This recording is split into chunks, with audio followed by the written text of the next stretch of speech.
Bonjour et bienvenue pour un nouveau tuto Mon cabinet libéral concernant la facturation avancée. Et aujourd'hui, on va voir ensemble comment faire la remise en banque de chèques et d'espèces. Alors, quel intérêt?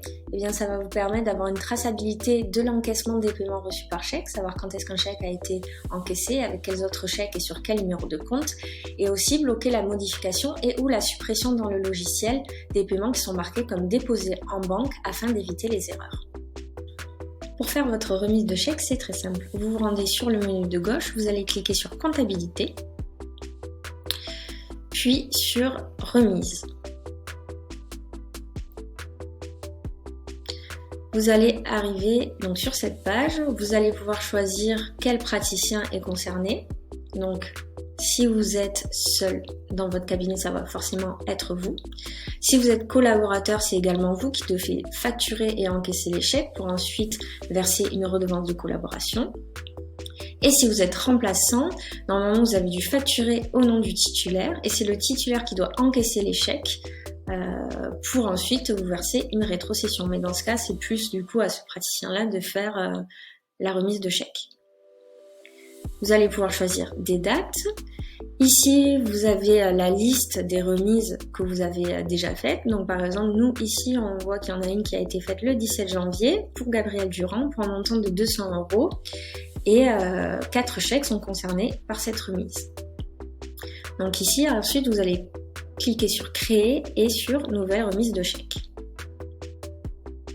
Donc on arrive ici, on a le type de remise, le destinataire. Là, on a les informations bancaires qui sont déjà pré-remplies parce que si vous cliquez sur votre avatar ici, vous pouvez remplir vos données bancaires et comme ça, une fois que c'est fait, vous n'avez plus à le faire.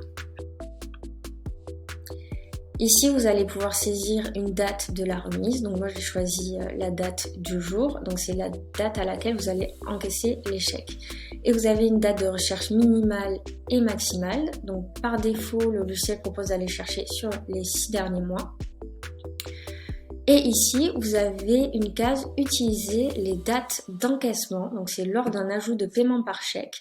Vous avez la possibilité de spécifier une date ultérieure d'encaissement demandée par le patient. Donc si cette case est cochée, la recherche de chèques à encaisser se fera sur ce critère. Et certains chèques peuvent alors ne pas être proposés, tant que la date d'encaissement souhaitée n'est pas passée.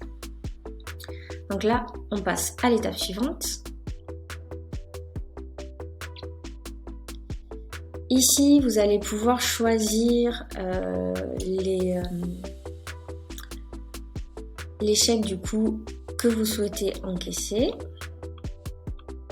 Donc, par exemple, on va prendre 5. On va passer à l'étape suivante.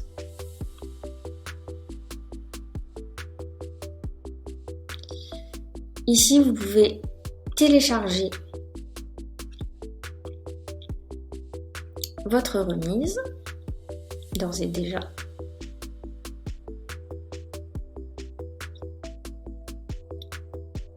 Mais elle est toujours modifiable.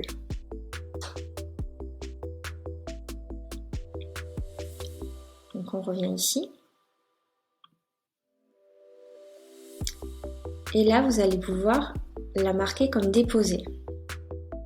Vous allez déposer la remise. Et ici, vous pouvez à nouveau la télécharger.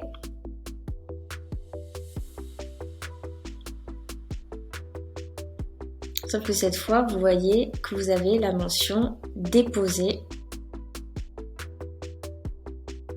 qui est inscrite. Merci d'avoir suivi ce tuto concernant la facturation avancée. Concernant ce même thème, vous pouvez retrouver la liste de ces autres tutos à la fois sur notre blog.moncabinetliberal.com et également sur notre chaîne YouTube Mon Cabinet Libéral.